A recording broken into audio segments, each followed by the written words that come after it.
Habang pauwi na ngayong araw, ang ilang seafarers mula sa Middle East ay inaalam pa rin ng Department of Migrant Workers ang bilang ng mga namatay na Pinoy seafarers na sakay ng MV Eternity Sea. Narito ang report ni Ivy Reyes.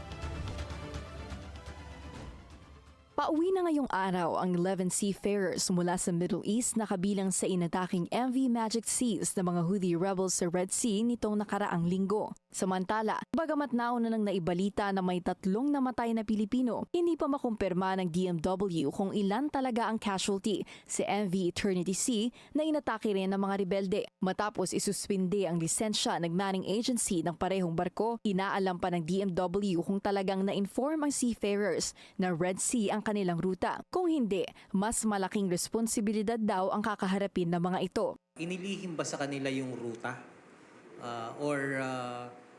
Doon sa mga kahalintulad din na insidente, paano natin nalalaman? Baka on-board na sila nung nalaman lang nila yung detalye.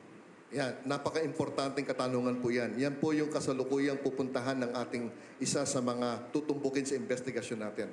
Pero ang kagandahan po nito, yung kapitan o yung master ng barko ay Pilipino. Under DMW Department Order 1, may right to refuse to sail ang mga marino sakaling malaman nilang delikado ang kanilang destinasyon. Libre ang repatriation at papalitan anumang sweldo ang hindi nila nakumpleto. Nakasaad din sa order na ito ang safeguard clause na mandatong pangalagaan ng seafarers laban sa diskriminasyon. Ibig sabihin, umatras ka man sa biyahe, hindi ka maaaring tanggihan ng mga recruitment agency dahil dito. Mahigit 200 po yung bilang ng ating mga seafarers na nag-invoke ng karapatan ng right of refusal to sail.